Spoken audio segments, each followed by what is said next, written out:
Almost everything we think we know about the cash in our wallets is an illusion. It is a deeply ingrained trick of human psychology. If you spend 6 years at a university studying economics, you might assume you understand how capital works. But standard textbooks are actually filled with convenient, simplified stories rather than the truth. Look at this animation of a $100 bill from 1971. Because of how the financial system actually operates, that exact same note today only retains about 8% of its original purchasing power. 92% of its value has silently vanished into thin air. To understand exactly where that 92% went, we have to wipe the slate completely clean. We need to start from absolute zero. Ignoring this grand illusion leaves us entirely blind to the hidden mechanics that dictate our daily financial lives. You have likely heard the classic story that early humans relied on bartering, trading 3 fish for a loaf of bread, and then invented coins simply to make those trades easier. That is our first major myth. When anthropologists review historical records, they find zero evidence of societies running purely on barter. Swapping goods directly is actually an apocalyptic backup plan.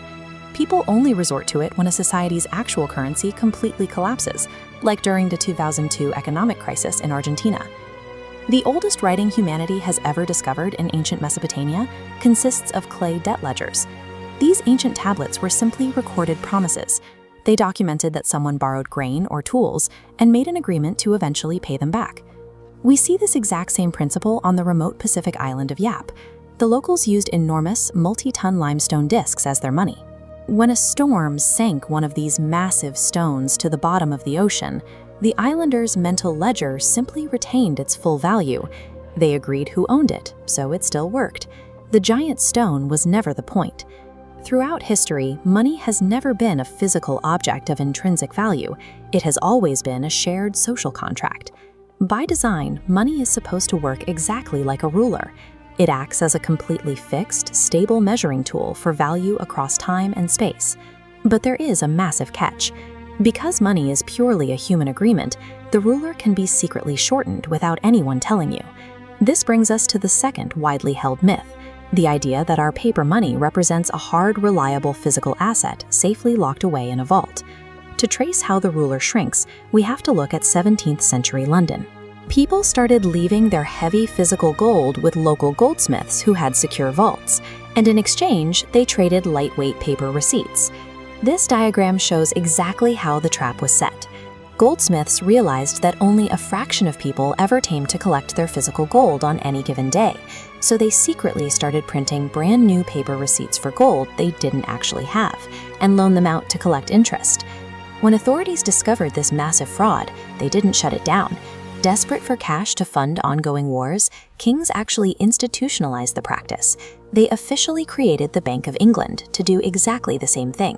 By granting a private group of merchants the royal power to fabricate purchasing power out of thin air, the financial system permanently unanchored the ruler.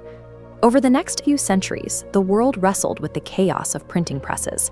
In 1944, as World War II came to a close, Western nations met at Bretton Woods in a desperate attempt to re-anchor the financial system and prevent total economic ruin. They agreed on a strict rule. Every major global currency would be tied to the US dollar, and the US dollar would be strictly tied to physical gold at a fixed rate of $35 an ounce. But America quietly broke this rule. To cover the massive spending gap created by domestic programs and the Vietnam War, they printed unbacked paper dollars. The actual physical gold in the US vaults wasn't growing. As other nations did the math and demanded their physical gold back in exchange for their paper dollars, the vaults began emptying at an alarming rate. The climax arrived on a Sunday evening in August 1971. President Nixon went on national television and abruptly severed the dollar's convertibility to gold. Overnight, without a single public vote, every currency on Earth became faith-based paper, backed by nothing but trust in governments. Which leads us to the final, most deeply held myth, that the government prints the money we use today. The shocking reality is that that extra $1,000 literally does not exist anywhere in the monetary system. The only possible way you can find that extra $1,000 to pay the bank is if you acquire it from someone else, who borrowed it into existence first. The banking system is a massive game of musical chairs. It collapses instantly unless society constantly takes on an endless stream of new debt forever.